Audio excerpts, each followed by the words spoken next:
Graduate pass কৰা এটা ল'ৰা ছোৱালীয়ে 1 বছৰৰ কাৰণে যিমান পৰীক্ষাত ইণ্টাৰভিউ আদি দিব লাগে সুবিধা কৰি মই মাহত তেওঁলোকক 2,500 টকা কৰি বেংকৰ একাউণ্টত দি গৈ থাকিম। প্ৰত্যেকজন অৰুণোদয় হিতাধিকাৰীৰ ঘৰলৈকে যাব মোৰ পৰা এখন পত্ৰ লৈ যে আপুনি অৰুণোদয়ৰ বাবে নিৰ্বাচিত হৈছে। আৰু অকল খালী পত্ৰখন দিবৰ কাৰণে অলপ বেয়া লাগে কাৰণে লগত এখন আমি সৰু কিতাপো পঠাইছোঁ মহাপুৰুষ শ্ৰীমন্ত শংকৰদেৱৰ ওপৰত, উপেন ব্ৰহ্মৰ ওপৰত, মহাপুৰুষ মাধৱদেৱৰ ওপৰত, APJ আব্দুল কালামৰ ওপৰত, গোপীনাথ বৰদলৈৰ ওপৰত, মূলা গাভৰুৰ ওপৰত, ভগৱান শ্ৰী ৰামৰ ওপৰত গোপীনাথ বৰদলৈ লিখা এখন পুথি আছিল তাকো আমি পঠিয়াইছোঁ। ৰাণী লক্ষ্মীবাই, গমধৰ কোঁৱৰ, লক্ষ্মীনাথ বেজবৰুৱা, স্বামী বিবেকানন্দ, এনেকে চিঠিখনৰ লগত এখন সৰু আমি কিতাপো দি পঠাইছোঁ যিহেতু এইবাৰ আমি কিতাপৰ বৰ্ষ পালন কৰি আছোঁ। তাৰমানে 40 লাখ পৰিয়ালক এখন পঢ়িবৰ কাৰণে কিতাপো গৈ পাবগৈ। এই অৰুণোদয় তৃতীয় আঁচনিটো এই গোটেই প্ৰক্ৰিয়াটো সমাপন কৰোঁতে আমাক এমাহ লাগিব। ঘৰত গৈ আমি গোটেইখিনি দিওঁতে আগষ্ট মাহত অৰুণোদয় কোনেও নাপাব। আমি ছেপ্টেম্বৰ মাহৰ 17 তাৰিখে প্ৰধানমন্ত্ৰী নৰেন্দ্ৰ মোদী ডাঙৰীয়াৰ জন্মদিনৰ দিনা উপজা দিনৰ দিনা আমি অৰুণোদয় তৃতীয় আঁচনিটো আনুষ্ঠানিকভাৱে আৰম্ভ কৰিম। আৰু অসমৰ ইতিহাসত 40 লাখ পৰিয়ালক সামৰি কেতিয়াও আগতে এনেকুৱা কোনো আঁচনি গ্ৰহণ কৰা হোৱা নাছিল। আৰু এইবাৰ আঁচনিটো লৈ আমি প্ৰত্যেক ঘৰ মানুহৰ দুৱাৰ মুখত গৈ আমি উপস্থিত হ'ম যে আপুনি অৰুণোদয় পাইছে। এইবাৰৰ পৰা প্ৰত্যেকটো ব্লকত এজন অৰুণোদয় সহায়ক থাকিব। কেতিয়াবা যদি কাৰোবাৰ KYC হোৱা নাই, কেতিয়াবা কোনোবাই টকাটো যোৱা নাই, তেওঁলোকে অভিযোগ দিব পাৰিব।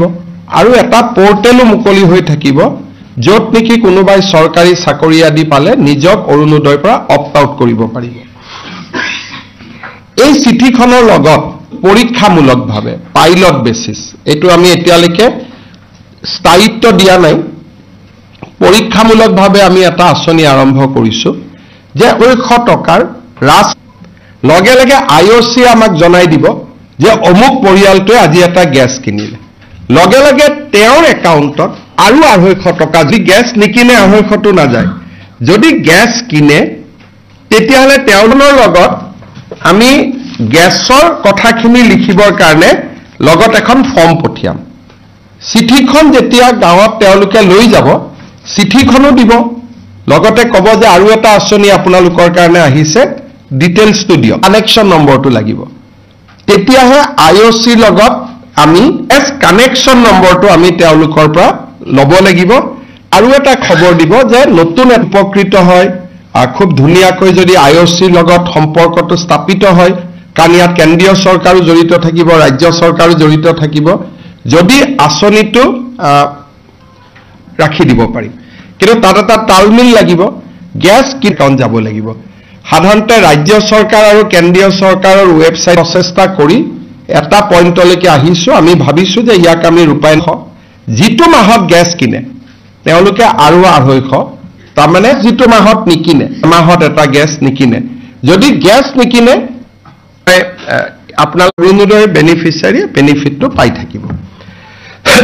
ইয়াৰ পিছত মই আৰু এটা আঁচনিৰ বিষয়ে আপোনালোকক ক'ব খোজো, সেইটো হ'ল নিযুত মইনা আঁচনি। আমাৰ অসম চৰকাৰে ইম্পেক্টফুল স্কিম হৈছে নিযুত মইনা। এই নিযুত মইনা আছিলে, দেউতাক মাকে বিয়া দি দিছিলে, এই নিযুত মইনা আঁচনিৰ প্ৰভাৱ পৰিছে। আমি 6 আগষ্ট তাৰিখে অসমত সকলো মহাবিদ্যালয়তে এটা হ'বলগীয়া অনুষ্ঠানৰ জৰিয়তে বিতৰণ কৰি দিয়াৰ পিছত আঁচনিৰ ধন আমি নিযুত মইনা আঁচনি নাপায়। আৰু পোষ্ট গ্ৰেজুৱেট পঢ়িলে আমি 2,500 টকা দিওঁ। বিদ্যালয়সমূহত আৰু ৰাজ্যিক কলেজসমূহতে দিছিলোঁ।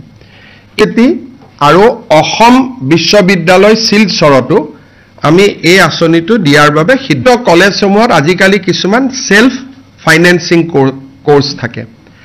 সেল্ফ ফাইনেন্সিং কোৰ্সৰ ছোৱালীসমূহক যোৱাবাৰ আমি ছোৱালীসকলকো এই আঁচনিটো আমি দিবৰ বাবে সিও অধিক বৃদ্ধি হ'ব বিশেষকৈ চেন্ট্ৰেল ইউনিভাৰ্চিটি ষ্টুডেণ্টে পাব আৰু বিদ্যালয় বা বিশ্ববিদ্যালয়ৰ সেলফ ফাইনেন্সিং কোৰ্সত পঢ়াতকৈ এই আঁচনিটো আৰু প্ৰভাৱী হ'ব 6 তাৰিখৰ পৰা ফৰ্ম ফিল আপ কৰিবৰ বাবে অনুৰোধ কৰিম যোনে আগতে ফাৰ্ষ্ট ইয়াৰত এই স্কিমটো পাইছে জানিব খোজো যে ইয়াৰ মাজত তেওঁ বিবাহ হৈ গ'ল নেকি যদি বিয়া হ'ল নিযুত মইনা নাপাব পিজিত বিয়া হলেও পাব ডিগ্ৰী থাৰ্ড ইয়াৰলৈকে বা ডিগ্ৰী সেকেন্ড ইয়াৰলৈকে আমি বিবাহিত ছোৱালীক এই আঁচনিখনত আমি নাৰাখো প্লাস হাইও নিযুত মইনা আঁচনি নাপায় এইটো হৈছে আমাৰ এটা জীৱন অনুপ্ৰেৰণা